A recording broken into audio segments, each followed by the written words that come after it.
Gracias por escuchar los podcasts de Radio Nacional. Acceda a todos los programas en rtv.es/a la carta. El siglo que me dejaba de por medio, pues me faltaban 99 años, y esos 99 años son los que cubre el tomo 3. Y comienza usted advirtiendo de que en su obra no hay adjetivos. ¿Es un aviso de objetividad? Bueno, intento reducir al mínimo adjetivos y también adverbios, porque son la parte, digamos, más subjetiva del discurso, ¿comprende? Y entonces algunos de los autores, por ejemplo, Marx o Víctor Hugo o Dickens, son de una... meten por cada sustantivo o nombre propio, pueden meter 4 o 5 adjetivos. Y entonces me he dado cuenta que eso no va a ninguna parte. Por ejemplo, horrendo, fúnebre, dantesco, tal. O sea, a mí me parece mejor que si uno tiene los datos suficientes... Bueno, no me parece mejor. Me parece que si uno tiene los datos suficientes, si ha estudiado lo suficiente una situación, no necesita adjetivarla ni meterle adverbios. Usted, Antonio Escotado, ha estudiado en profundidad las vinculaciones entre el cristianismo, sobre todo el primitivo, y el comunismo. ¿Cómo fue que ser ateo y materialista no impidiera crear un cuerpo doctrinal equivalente de alguna forma a esa verdad revelada de las religiones monoteístas? Fíjese qué gracia, o sea, se pasó del espiritualista que decía amar a todos, aunque luego en la práctica perseguía salvajemente a los de distinta opinión o herejes, como usted bien sabe, se pasó del comunismo espiritualista o comunismo del amor evangélico al comunismo de la lucha de clases, de la discordia, hasta la victoria siempre a través de medios bélicos. Pero bueno, la idea no se modificó un ápice, siguió siendo lo de que la propiedad es un robo y el comercio es su instrumento. Sin embargo, el comunismo requería de la propiedad y del comercio para poder desarrollarse de alguna manera. Bueno, ya lo ve usted, me parece que cada vez que se ha intentado crear eso ha habido unas hambrunas, sin precedentes en la historia universal. Es la política que dice pan para todos, pero de repente para las panaderías y acaba con la harina. Volveremos a esa idea, pero centrémonos de momento, si le parece, que es el arranque de Los enemigos del comercio 3. ¿Qué significación tuvo la Revolución Rusa en 1917? Bueno, eso es un poco largo. Fue la primera revuelta comunista que se mantuvo más allá de un par de meses o un par de años, como habían conseguido, digamos, los anabaptistas en Münster, o porque Thomas Münzer, por ejemplo, a la cabeza de los campesinos alemanes comunistas, fue derrotado pues en 15 días, como quien dice. La Revolución Comunista Rusa fue la primera que tuvo permanencia. Y además da pie a algunas reflexiones relevantes. Por ejemplo, ¿cómo es posible que triunfara en un país prácticamente sin proletariado, como también ocurriera luego en China, lo que venía a contradecir de alguna manera las tesis de Carlos Marx? Totalmente, o sea, el llamado Diamat, Dialectische Materialismus, o materialismo dialéctico, tiene la construcción, dice que hay una clase explotada que va a ir creciendo ilimitadamente y que esa clase explotada, no individuos, sino la clase como tal, rechaza la propiedad. Y claro, en Rusia no había esa clase explotada, pues no llegaba ni a un 2%, y sobre todo fallaba la premisa de que esa clase, pequeña o grande, está en contra de la propiedad, porque el proletariado está tan a favor de la propiedad privada como cualquiera otra de las clases sociales. También concluye que las revoluciones nunca surgen en periodos de miseria, sino de relativa prosperidad. ¿Cómo se entiende esto?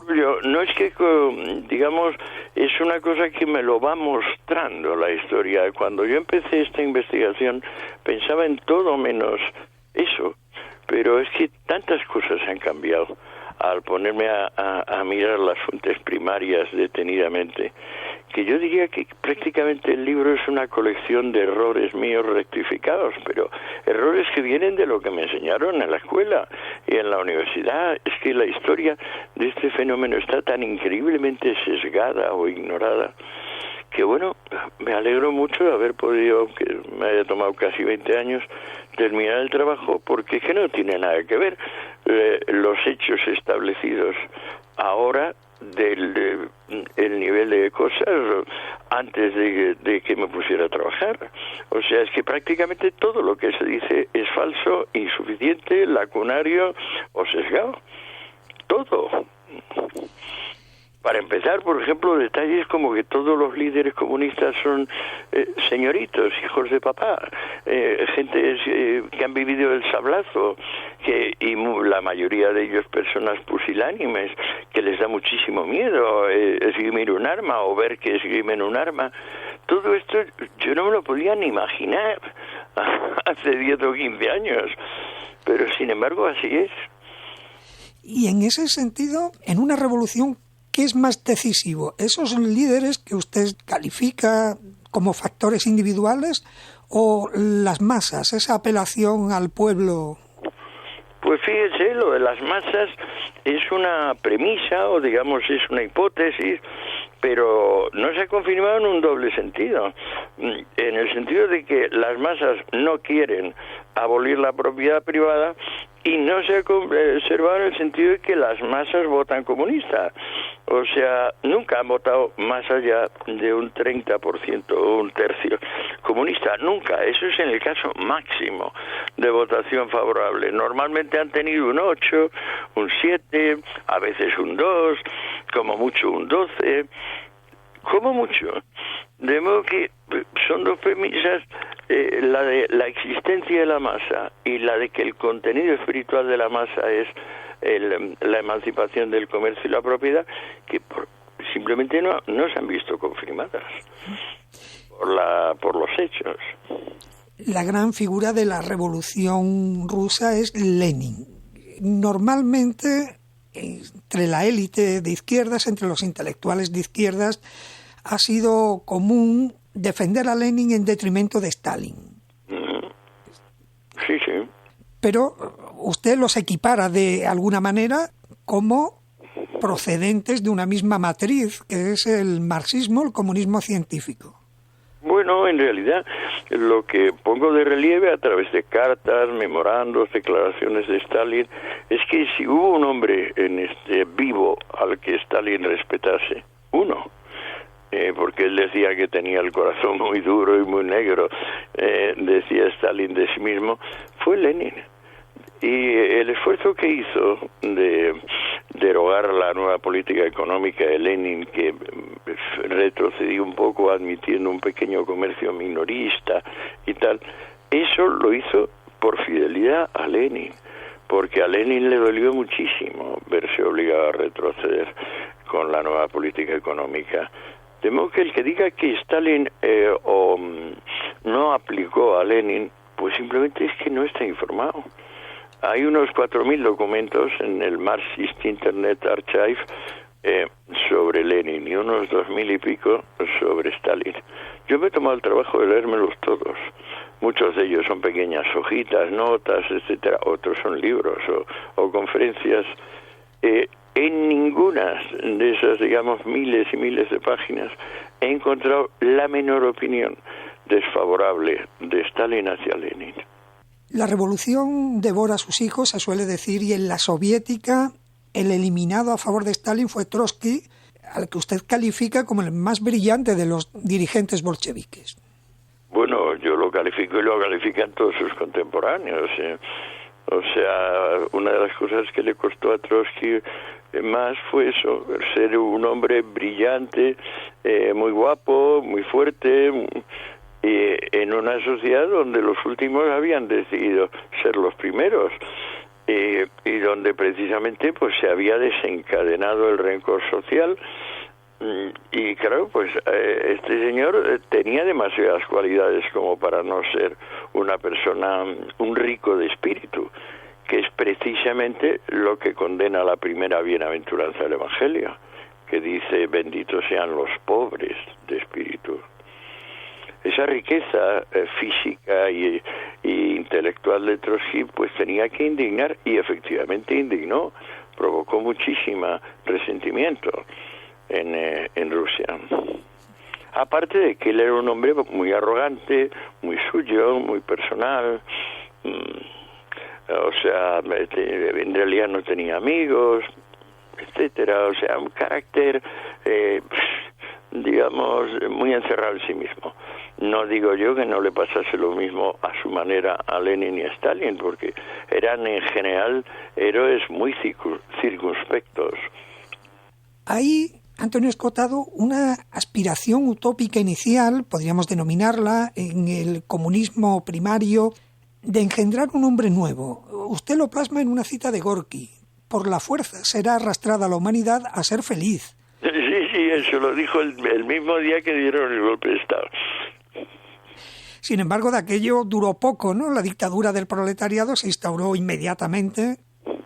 No, claro, si es que resulta que hablaban en nombre de todos, pero no sé, todos nunca tuvieron ocasión de delegar en ellos. Cuando se hizo las primeras elecciones y las perdieron porque la ganó el Partido Social Revolucionario, lo que hicieron fue disolver la Asamblea Legislativa, disolver el Poder Legislativo y bueno, confirmar que aquello era un pequeño grupito, el Politburo, que sencillamente iba a dictar vida y muerte indefinidamente para aquellos 180 millones de personas que eran. Leyéndole, llegamos a la idea de que el comunismo científico se perpetúa en el poder a través de la censura y la intimidación y la represión. Eso lo aplican de forma inmediata, ¿no? Aquel decreto del terror rojo que imponía arresto inmediato a quien ose diseminar el más mínimo rumor contra el régimen. ¿Ha visto usted? O sea, creo que la historia universal no contiene ninguna norma expresa, escrita, que diga a quien no se diseminar el más mínimo rumor. Es gracioso. De ahí se pasó al fusilamiento y a los campos de concentración. Claramente. Bueno, y sobre todo al hambre masiva y a estar en la intemperie frente al frío y a todas las condiciones ambientales. Claro que es muy riguroso el clima de Rusia. Sí, porque además la represión masiva, como usted estudia, tuvo unas consecuencias económicas y sociales inmediatas en el país, en los ciudadanos. ¿Cuáles fueron? Se acabó el grano con el cual sembrar, las fábricas pararon en más del 80%, el 85%. Entonces, claro, pues se produjo una parálisis general. Y en un país de 180 millones de almas, pues claro, es absolutamente necesaria una eficacia en la distribución y en la producción de bienes. Y esa eficacia pues se derrumbó por completo. Y la industrialización que impulsó Stalin se hizo sobre las espaldas de los agricultores, de los campesinos. La industrialización... se hizo a base de aumentar los precios al campesinado y reducirlos para el proletariado industrial. Era una forma de crear una clase nueva, una clase obrera que prácticamente no existía, que respaldara al régimen. Deduzco. Exacto, y luego la verdad es que con bastante velocidad, como a los 10, 12 años, la proporción de proletarios debido a la industrialización se aumentó bastante. Yo diría que en la práctica pudo pasar del 2 al 20 o al 30% de la población. Se puede considerar una proeza, pero entre tanto, claro, habían muerto 30 o 40 millones de personas. Primero en el quinquenio de Lenin y luego con la colectivización forzosa de Stalin, que fue aproximadamente del 28 al 32. Incluyó también la gran hambruna de Ucrania, el Holodomor. Eso justo le iba a decir, ¿no? Todo aquello causó una de las grandes hambrunas de la historia de la humanidad en Ucrania. ¿Analiza usted, Antonio Escotado, también las relaciones del comunismo y el nazismo, de la admiración mutua entre Stalin y Hitler? Pero añade además que el nazismo aprendió del desastre económico soviético. Bueno, el nazismo aprendió todo, o sea, la Gestapo calca los estatutos de la Checa. Son muy amigos. Chersinsky, el verdugo de la Checa original de Lenin, y Himmler, el jefe de la Gestapo Tenga usted en cuenta que durante 2 años, del 39 al 41, la Segunda Guerra Mundial, luchan juntos Rusia y Alemania. Esto se olvida. O sea, cuando Francia e Inglaterra declaran la guerra, no declaran la guerra a Alemania, declaran la guerra a Alemania y a Rusia, porque los dos acaban de invadir Polonia. Vamos a repartirse Polonia. ¿No le ha sorprendido esa parte del libro? También, rápidamente, el comunismo soviético instaura la Tercera Internacional y propone la creación de frentes populares en los países occidentales. Y eso tiene una influencia decisiva también en España, la presencia comunista en la creación del Frente Popular primero y luego durante la Guerra Civil Española, donde frente al espíritu, digamos, más revolucionario de los anarquistas, el comunismo templa un poco. No templa un poco. Lo que pasa es que muy probablemente, y sobre todo por los datos que yo voy ofreciendo en el libro, Stalin nunca no llega a confiar nunca en que pudiera ganar en España. Lo que quiere es acabar con los trotskistas, y efectivamente lo consigue.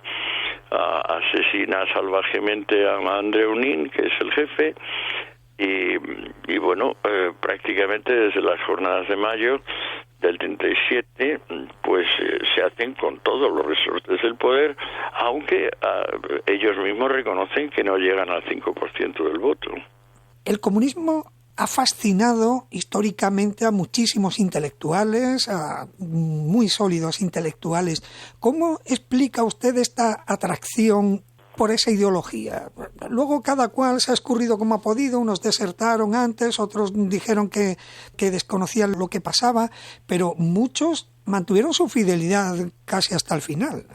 ¿A usted, por ejemplo, también le tocó en su juventud o no? Yo paso de los 50, imagínese. No, pues por eso se lo pregunto. Cuando tenía 20, yo fui muy rojo, no un poco, muy rojo. Y la verdad, si llego a encontrar un libro como Los enemigos del comercio, con la pretensión de ecuanimidad que tiene mi trabajo, porque es que sinceramente cuando me puse a escribirlo no llevaba ninguna idea preconcebida, en el sentido de que estos son los buenos, estos son los malos, todo lo contrario.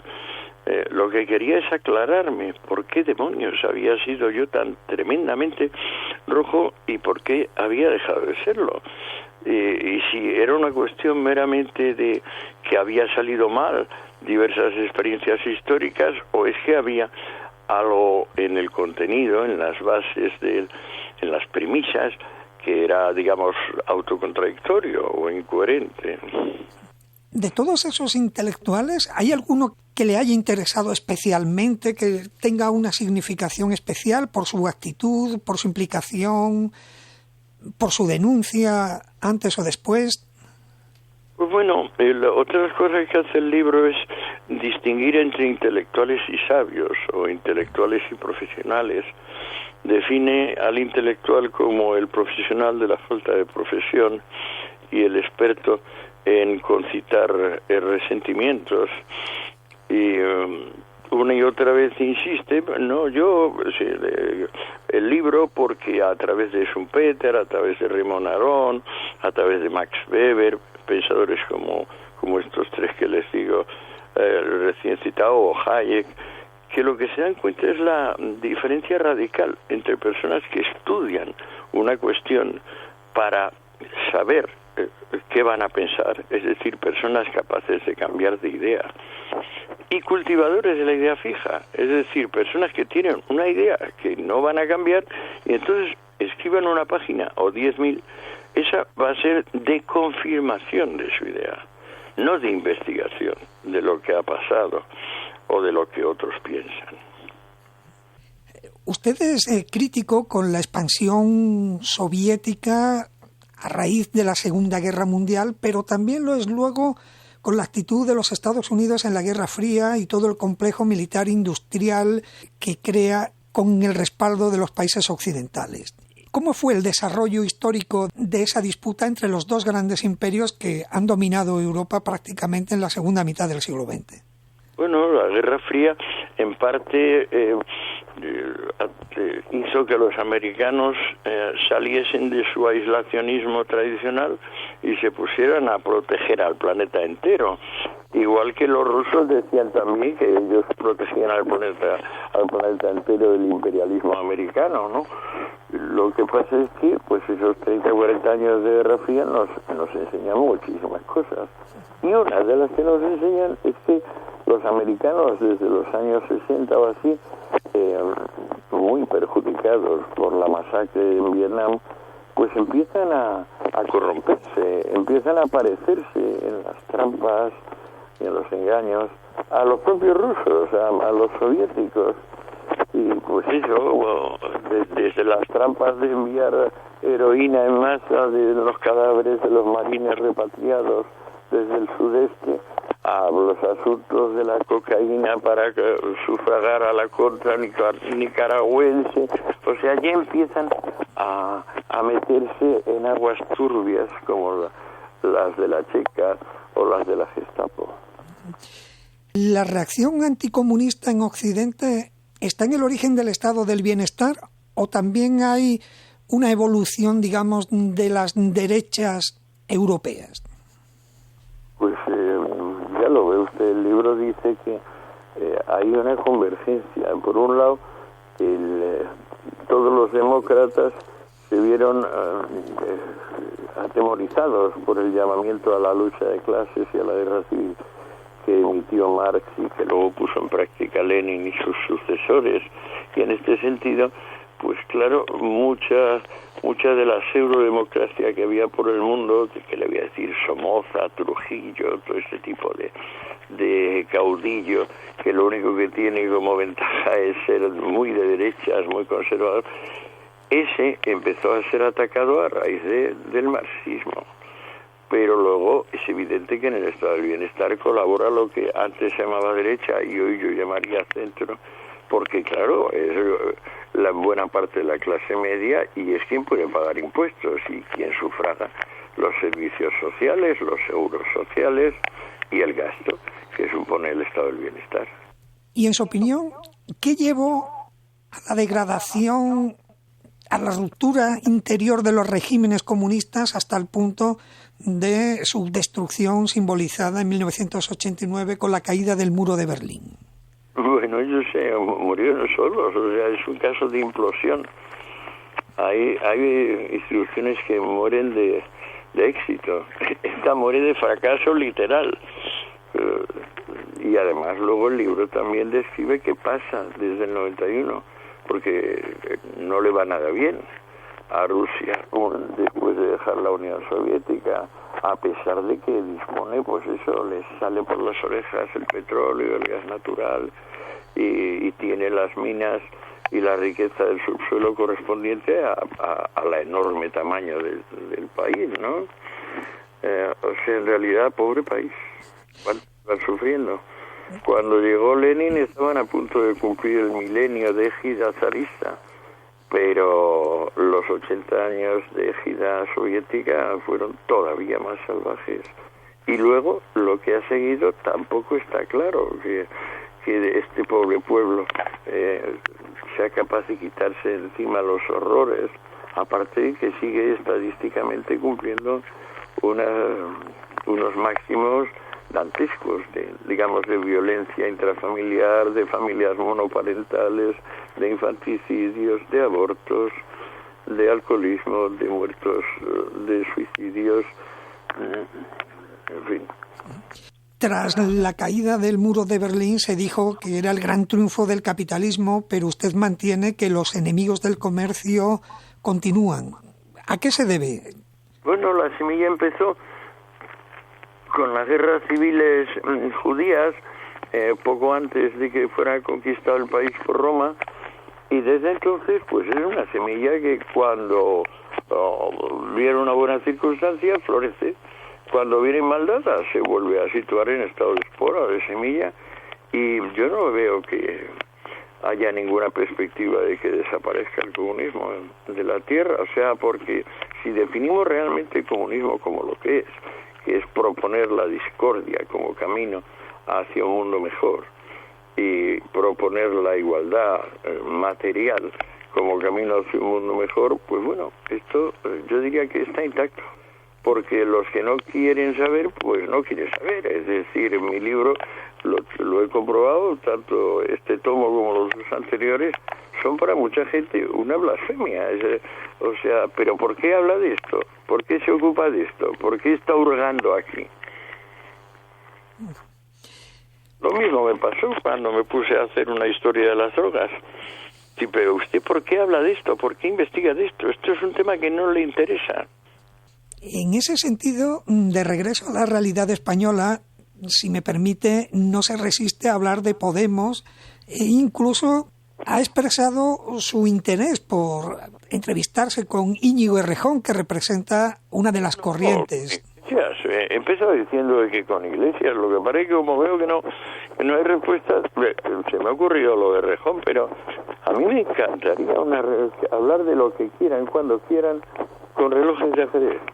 Es decir, para que no tengamos esta cosa de gallinero de que unos chillan y callan a los otros.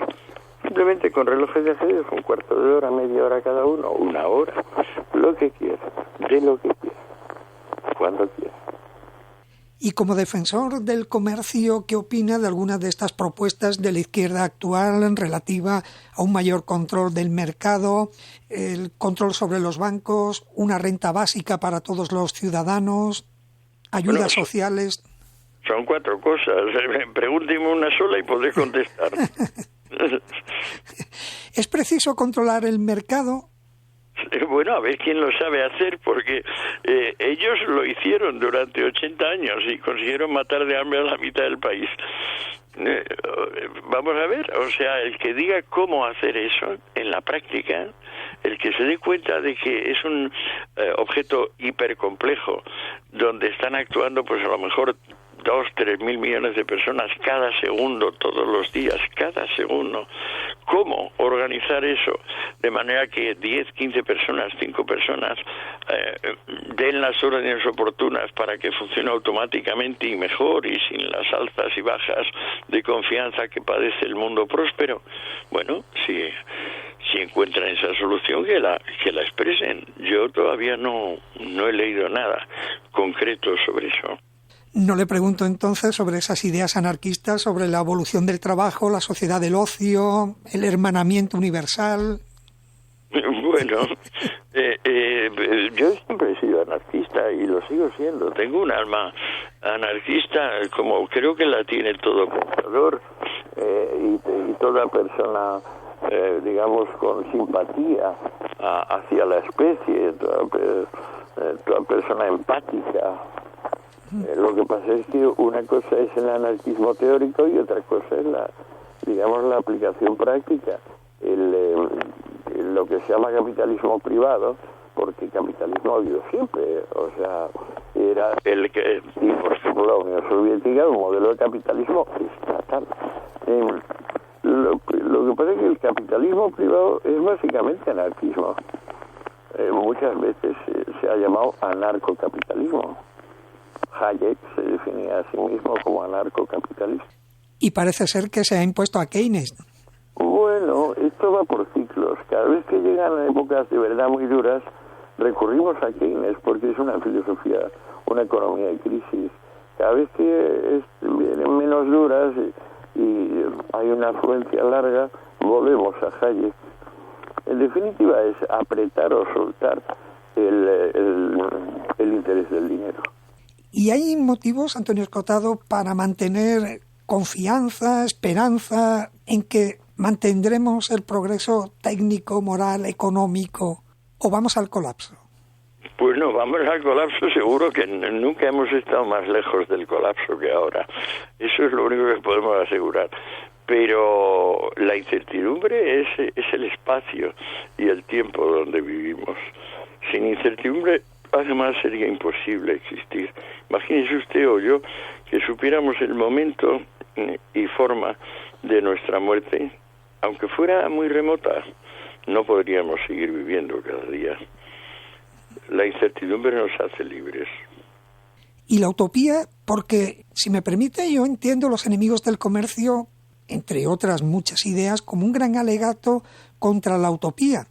¿Solo nos queda comercio y sus enemigos? No, es que no tiene nada que ver. Mi libro, si hay algo que no es un alegato. O sea, no creo que ni la palabra, ni el mensaje, ni el impulso que hay detrás de alegato, ningún alegato. Yo lo que he hecho es una historia de un asunto que estaba lamentablemente ignorado. Para empezar, la conexión entre el comunismo antiguo y el moderno. Y para continuar, el detalle del comunismo antiguo y el moderno. Yo he contextualizado la vida de cada persona que ha dicho que la propiedad es un robo y el comercio es su instrumento. Eso no es ningún alegato. Eso, al contrario, es un atestado. Es un atestado de realidad. Pues con esa idea nos vamos a quedar. Por cierto, ¿está usted ya ideando alguna nueva obra? ¿Está trabajando? Creo recordar que tenía una historia de Ibiza. No estoy con nada. Estoy deleitándome en haberme quitado encima esta tremenda carga que tantas veces pensé que no podría sacar adelante. Son 17 años de trabajo, 3 volúmenes, más de 2.000 páginas. ¿Sí? Es la gran obra de su vida. Sin duda, me cumple. Me muero tranquilo. Pues Antonio Escotado, le agradecemos profundamente que nos haya atendido, que haya atendido la llamada de Radio Nacional de España de su biblioteca pública. Un placer haberle tenido con nosotros. Un placer y muchas gracias. Y a nuestros oyentes, en recordarles que pueden seguirnos en las redes sociales. Tenemos página en Facebook como Biblioteca Pública RNE y estamos en Twitter como @BibliotecaRNE. Agradecido